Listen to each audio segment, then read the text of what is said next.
Welcome back to Cannabis Coast to Coast News. This is the B Block, and I'm Alaina Pinto. First up, the Golden State of California. 50 years ago, that state was the first to decriminalize cannabis possession crimes and start their medical program. And now the California State Fair is celebrating the cannabis culture. They call it the Cannabis Experience, and 4 years ago it started, and last year it was such a draw and success that fair organizers decided to embrace the whole experience and increase the space to 50,000 square feet. Embark is the licensed dispensary on site that can sell and host a designated area for consumption. There is also a grow competition, educational sessions, contests, and hundreds of vendors. But needless to say, advocates are ecstatic that the culture and the product are allowed for enjoyment there, and this is a big step towards normalcy. Unfortunately, not all good news in California this week. The controversial increase in excise tax still needs to be repealed, and immigration officials raided a legal grow facility called Grass House Farms and arrested over 200 people. Here's Dina Nagib in California. I'm Dina Nagib, Principal Consultant at Grass Goddess Consulting, here to give you the latest news from California for Cannabis Coast to Coast News. We've had some big news in California the past few weeks regarding the excise tax, and as of July 1st, the excise tax increased to 19% in the state. This was a devastating blow after so many in the industry fought hard to try and get the increase blocked. Unfortunately, those efforts were unsuccessful. But the good news is the bill that I've been talking about, AB 564, is still in play. And this week we received good news from the Senate where the bill passed the Revenue and Taxation Committee. If the bill passes one more committee, a Senate vote, and receives the governor's signature, come October, we could see the excise tax drop back down to 15%. Supporters are optimistic and see this week's committee vote as a positive sign. In other California news, Glasshouse Farms had its two main cultivation sites raided on Thursday, where federal warrants were served, and then the National Guard and ICE entered the properties. There were ICE protesters, which resulted in tear gas and rubber pellets being used to try and break up the crowd. Reports were that someone in the crowd fired a gun during the chaotic interaction. In addition, many workers were rounded up by ICE, and reports are that there were several undocumented minors who were allegedly working on the farms. This story is still developing, and we will learn more soon, I'm sure. That's it for California news this week. I'm Dina Nagib from Grass Goddess Consulting for Cannabis Coast to Coast News. One more note on that raid by ICE. A worker at the facility was avoiding the confrontation between the federal agents and a number of protesters and had escaped to the roof of the building. Jamie Alanis was a worker at the farm that grows produce in addition to cannabis, and Alanis tragically fell off that roof and died the next day. There were 4 arrests of protesters who were there when ICE arrived. The protesters got in the face of the federal agents, and a confrontation ensued that led to the arrests. No confrontation or raids in Michigan, but that state continues to see declining total sales while the number of total products sold continues to rise. One place Michiganders won't be buying from anymore in that state is multi-state operator Terr Ascend. Over the past few weeks, that company closed its operation in Michigan and is leaving the state.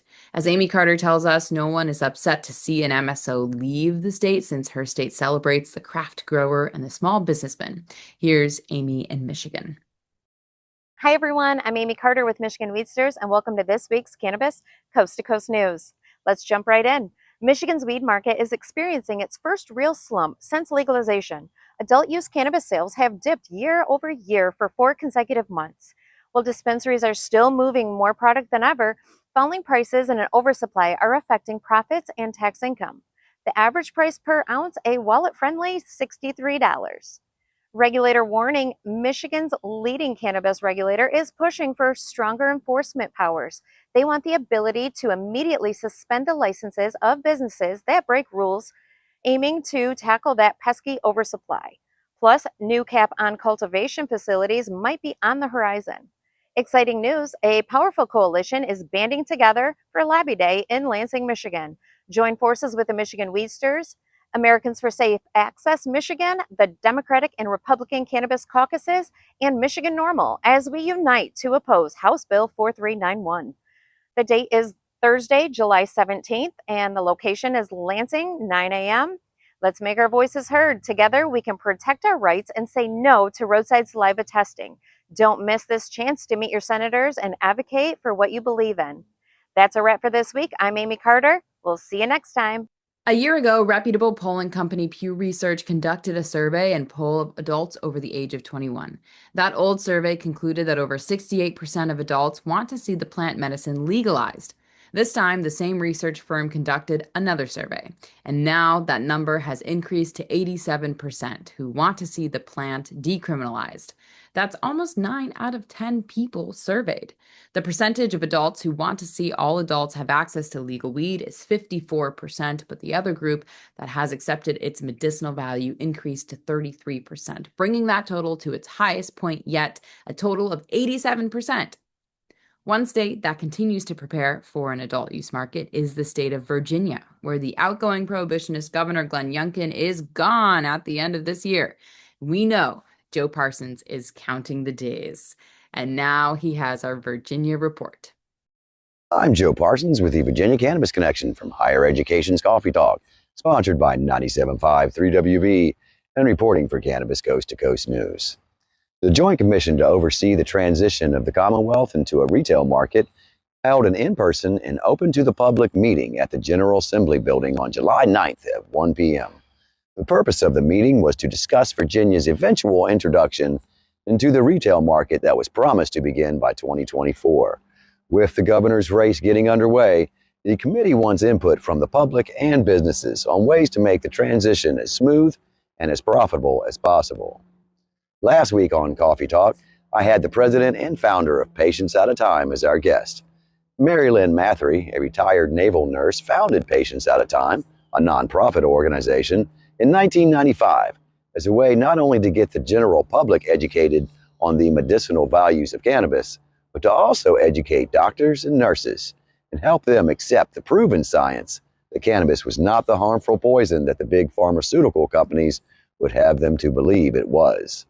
Patients at a Time is celebrating their 30th anniversary in September and is hosting the 16th National Clinical Conference on Cannabis Therapeutics in Charlottesville at the Forum Hotel, September 14th through the 16th. Here's a segment from our interview after the show about her organization and the upcoming event. What exactly does Patients Out of Time do?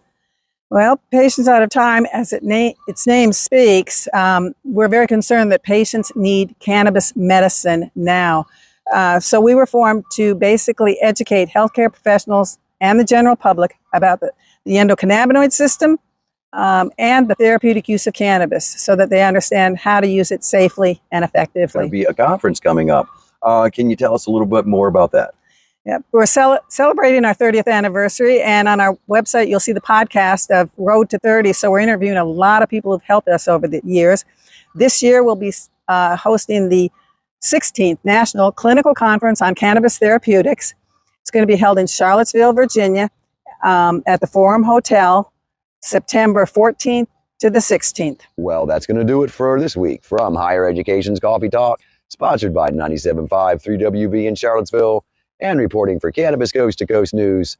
I'm Joe Parsons. Until next time, stay lifted. What's up, everybody? I'm Mark Allen, the Chicago Clone Guy, tuning in from just outside Chicago, Illinois for Cannabis Coast to Coast News. Thanks again for tuning in. This is Bird. He's got the lion cut going on for this summer. Buzz him down. I don't know if you can see him up there, but he is buzzed. He's feeling good. I have great news to report. Illinois, or at least for the city of Chicago, has came out publicly and stated that even though the law states that their police are allowed to search vehicles based solely off the odor of burnt or raw cannabis, the city of Chicago has come out publicly and said that they will not be searching vehicles solely based off the odor of raw or burnt cannabis. Simply put, they don't want to deal with it. I don't think they want to throw people in jail with it. They don't want to have all the problems and the lawyers and the legal fees. So they straight up said, unless there's foul play or something suspicious with the people, like super duper suspicious, like they think something super criminal's going on, like they're going to let it go. They don't even want to deal with it. So that's pretty awesome. The city of Chicago has about 2.8 million people that live in it, and it's actually declining. But normally Chicago does everything wrong. So I'm actually happy to report that they're doing something right this time. Well done, Chicago. Now, on the other hand, with the good, there's normally the bad. Bad news is that some of the medical patients have been getting affected by the new metric system that's been recently placed into the dispensaries. Simply put, medical patients are reporting that the allowed allotments that they are allowed, like per week, per month, have been incorrect.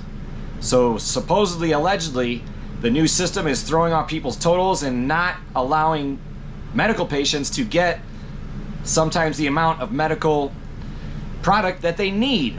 So I'm not hearing it on a large scale, but you know, there's normally growing pains with anything. So hopefully they can fix it or figure it out and move on from it. But that sums up the news for Chicago land, Illinois. I'm Chicago Clone Guy. Thanks for tuning in to Cannabis Coast to Coast News. The race to become the 25th legal adult use state continues, and all indications it will be Pennsylvania. This week, a new bipartisan bill was introduced to pave the way for a new adult use market. One of the key factors is that it will allow the already existing medical licensees to stay open for adult sales. The same thing is happening in Oklahoma, where a ballot initiative is shaping up to approve adult use to that already existing medical program. Here's Kimmie Cannabis in Oklahoma with more. I am Kimmie Cannabis from Can I Talk About It with the Oklahoma Cannabis Report for Cannabis Coast to Coast News. Breaking update, State Question 837 is officially moving forward. We are set to begin signature gathering on August 6, 2025, and we'll have until 5 p.m. on November 4th to collect enough valid signatures to qualify for the November 2026 ballot. Now, here's what SQ 837 is about and why it matters. It's a proposed constitutional amendment that would legalize adult use cannabis in Oklahoma for adults 21 and older. If passed, it would allow individuals to legally possess up to 12 homegrown marijuana plants, 72 ounces of edibles, and 8 ounces of commercial marijuana. It also includes strong legal protections. People on probation, parole, or pretrial release could not be penalized for cannabis use. Law enforcement would be prohibited from assuming impairment based solely on cannabis consumption.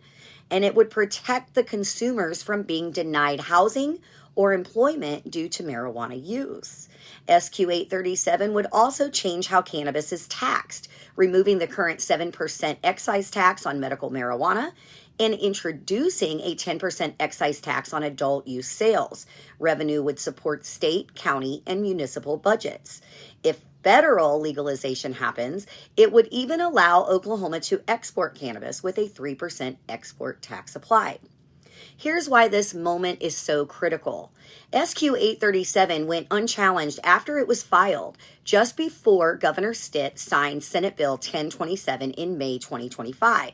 That new law drastically tightens the initiative petition process. The fact that SQ 837 cleared the path before those new rules took effect makes this signature drive one of the most important in Oklahoma's cannabis movement. That's it for the Oklahoma Cannabis Report. Peace, love, and all that good stuff. Texas Governor Greg Abbott is preparing his legislature for their special session starting on July 21st, where the future of the hemp industry will be discussed. You might remember that Governor Abbott vetoed the first hemp ban bill he was handed by his legislature last month, and now he just wants his state legislators to hand him a bill that regulates intoxicating hemp products like alcohol. In the meantime, the city of Dallas recriminalized possession crimes inside the borders of their city after voters passed a ballot question that decriminalized the plant last November. Now let's check with Curtis Emery here in Massachusetts with his Bay State report. I'm Curtis Emery, a bud tender from Resonate in Worcester, Massachusetts, with the Bay State Report for Cannabis Coast to Coast News. Massachusetts operators are ditching their licenses at the highest rate yet.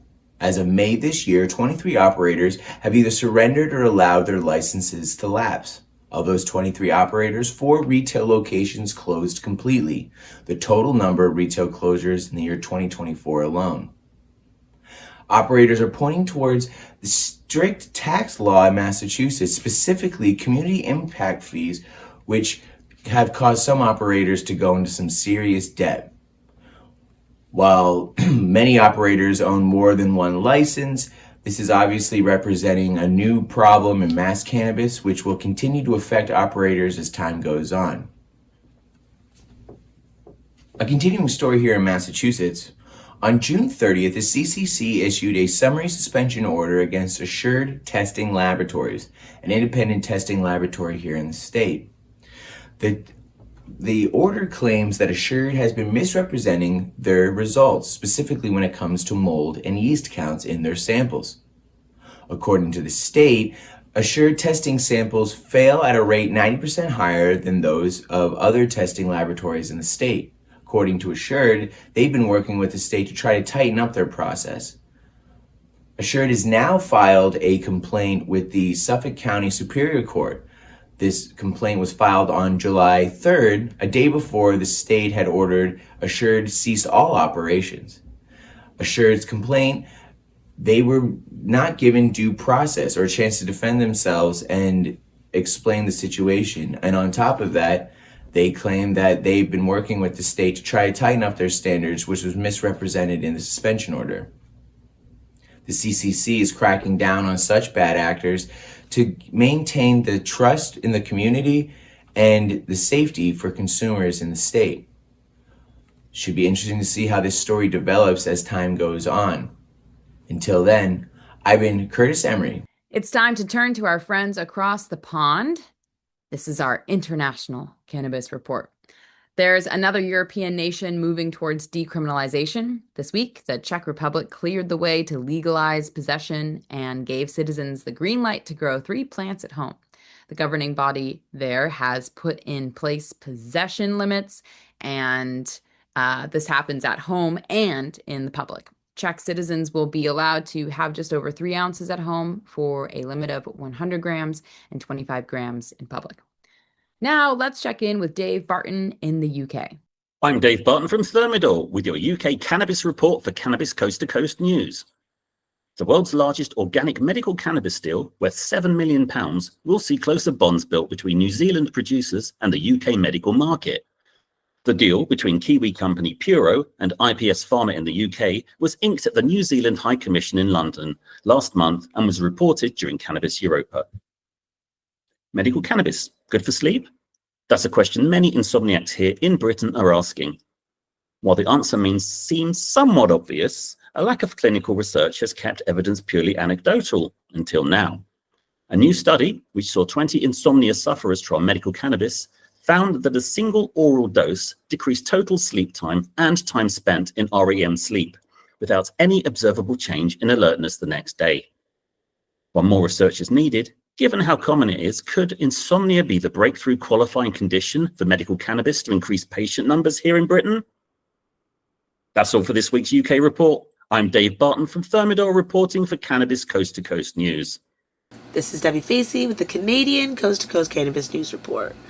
Over the last 2 weeks, we've had, obviously, heat, but we've had more events, and that's something that obviously I love to be able to be part of. But with the summer coming, many brands and many LPs are coming together to create things that are going to be serving the community as well as the industry, such as the Higher Collective launch at Club Lit in Toronto, Ontario. This launch is going to be a collective based on the lack of exclusion. I don't want to say the lack of, the exclusion of women that do suffer from some sort of disability. With the Higher B Collective, it is aiming to change the aspect that many individuals have when it comes to disability by mentoring and gaining access and sharing that access internationally with the community building. Many of the women and visionaries and distributors have been facing this scrutiny, and we all know that. This is something that we all try to obviously change, but obviously doesn't always happen. But when it comes to the Hire Collective and the backing of Jane Doe, this Ontario launch of the new mentorship program is not only going to be bringing something new to the table, but be creating new opportunities for women that do want to be part of this industry, but have not given the amazing chance to be able to do so. So I will be attending that. I will also be making sure that we have great footage. And when it comes to Canada and our news, that's it. So this is Debi Facey with the Canadian Coast to Coast Cannabis News Report. Peace. That'll do it for the B block, but we have one more section to go this week. You will definitely want to stay tuned to hear about the origins of the oil day, or 7 to 10. Plus, an interesting research report was released this week that concludes that testing of cannabis concentrates are far more accurate than testing for live flower. We have an interview with the researcher from Bud and Mary's in Colorado when Cannabis Coast to Coast news continues after this. That's the active form.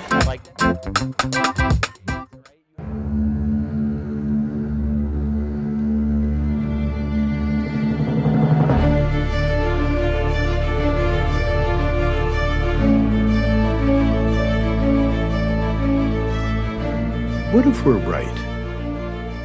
What if all of a sudden they discovered that there is medical use for marijuana and that it is good for you and it's better than alcohol and it's better than opioids and it helps your health? What if we're right? What if they find that out? Specific cannabinoids have medical value. These are facts. I'm here today in hopes to assist in removing the demonized stigma of cannabis and the perception that cannabis is just about getting high. The true base of this plant has to be known. I don't think anybody should ever go to jail for cannabis. Get some medicine, and everybody should have access to it. This is something which, at the very, very least, is the key to alleviating suffering and extending life for millions of human beings. Right? For returning some kind of balance to our society, and quite possibly of restoring our planet's natural balance as well.